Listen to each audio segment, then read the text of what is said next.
What's going on, boys and girls? Welcome back to the channel, and today I will be showing you how to master Season 8. If you have some other tips, please go down below and comment some other tips that you have on Season 8, and maybe I make a part 2 to this, I don't know. Or you just give some insight down below, which would be greatly appreciated. Anyways, let's get right into the tips. Tip number 1 is a very old trick, but one that is barely ever used. I want you to secure double edits on one side of the opponent. In the middle of your 3 double edits, I want you to go to the upper right, then at the upper right, place a wall and make a peanut butter edit.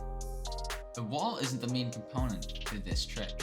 It's just to ensure that you have a build in front of you if they were to open up or do something funky. Then move your cursor as far right as possible, but you also have to stay on the cone. Or there's going to be a little area where it looks like a floor. I want you to place your cursor on that edge area and then take your first swing. This first swing, if you hit the cone, that means you need to go a little bit more right. Hit the floor, that means you just keep swinging twice. If it's wood, you swing twice, you swing more if it's something more. Try this in creative first because it's very, very hard to master. But if you can be one of the small number of people who can do it absolutely perfectly, you will be one of a very small percent, which give you an edge on all your opponents. On to tip number 2. Tip number 2, this isn't a trick, more like me telling you to do something and you're gonna do it. This will give you an edge on every other player in the entire lobby, if you just know how to use it. It's taking advantage of the meta. It's pretty simple, but if you guys didn't know, in competitive game modes, there's the railgun and grenades. 2 of the most overpowered explosive and sniper combos there are. If you didn't already know, the railgun can shoot through a singular build, which as most people know, is annoying. But it's really, really good for Surge when you need it, due to it basically being a heavy sniper that has a faster reload time and can do damage through the wall, not just break it. Double railgun, as was found out last season, is very broken since you can damage someone through now 2 builds. So that means you could shoot a wall and shoot a cone and still tag them. That's crazy. Let's go on to grenades next. Grenades are a pretty obvious one. If you were here for Season 1, Chapter 2 in squads, you know nade stacking was probably the most overpowered thing in the entire game. You stand 65 meters away and start hurling 3 each, and there's your surge, refresh, and an opponent team is out of the game. Guaranteed.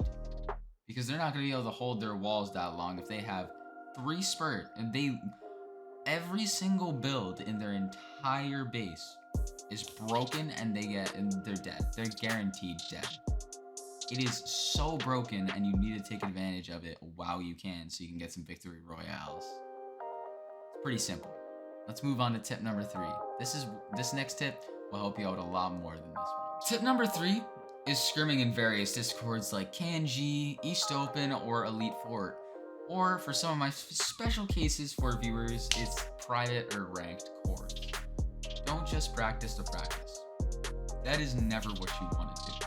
Practicing just to practice is a bad habit, and you get nothing out of that 2 to 3 hours that you just scrimmed. Maybe you learned a few things if you go back and VOD review, but you're going into the next day and improving on them. Whenever I go into scrims, practice with a purpose of finding out, let's say, the new meta, since it's a new season. Finding out the new meta. Or things you might not know about your team, things you might not know about you, or just practice to improve certain skills, like staying ahead and not falling behind a zone in moving zones, or perfecting your high ground takes as a trio. It can be anything you want. Just make sure you focus on something specific or focus on something that you can do better so you get something out of that night. Hold on. By the way, this is not a tip, more like a PSA.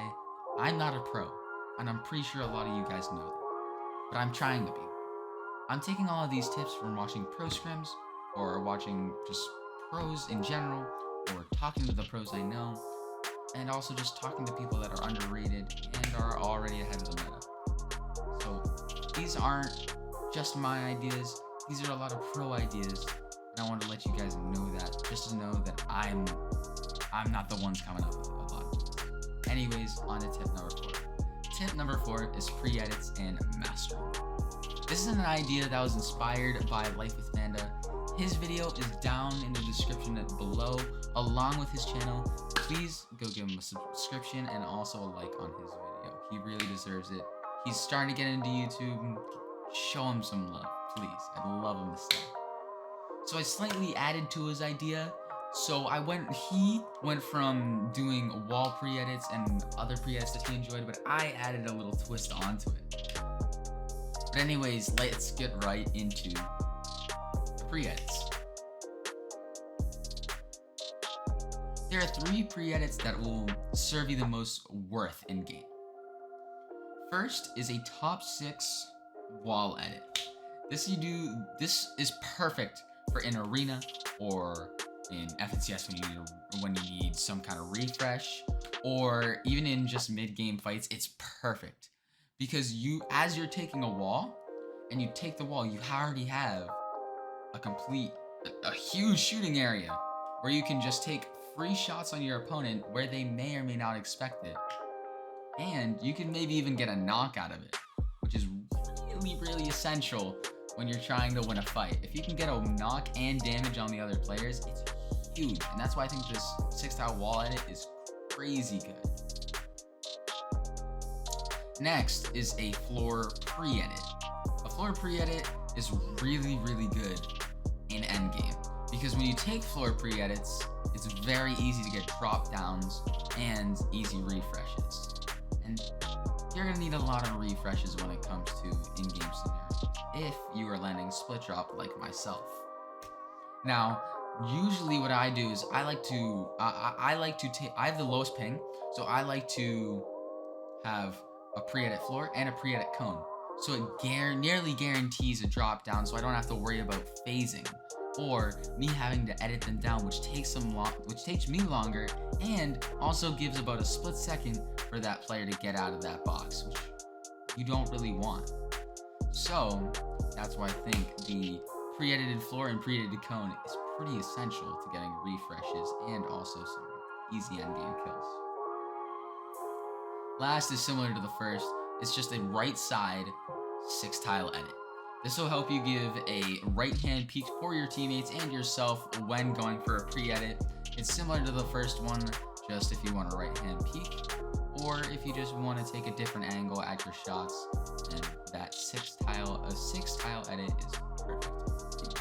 On to the last tip, tip number 5. Last tip of the video. If you made it this far, please hit that like button, subscribe. It means the world to me. Let's get on to tip number 5. Tip number 5 is a tip for many people who are feeling demotivated. This one I got from Destiny's Jesus and a lot of pros as of late. If you're feeling demotivated, or not even just demotivated, if you really feel like you just don't like the game right now, take a week break from Fortnite or the internet or something. Just take a week break. I did this about 3 months ago, and it was very beneficial. I came into that break really kind of feeling demotivated, not really liking the game that much, and only really like watching content. And I came out of it ready to go. I wanted to get back into scrims. I scrimmed that night and we won 2 or 3 games. So you really would, if you are feeling demotivated, it's better to just take a break rather than push yourself through the pain, because it's really just going to get worse for you, and it might lead to you quitting, which I don't really want, because I know all of you guys have potential.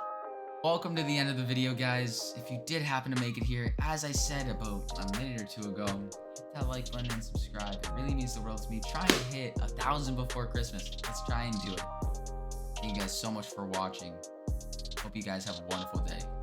Peace out, guys.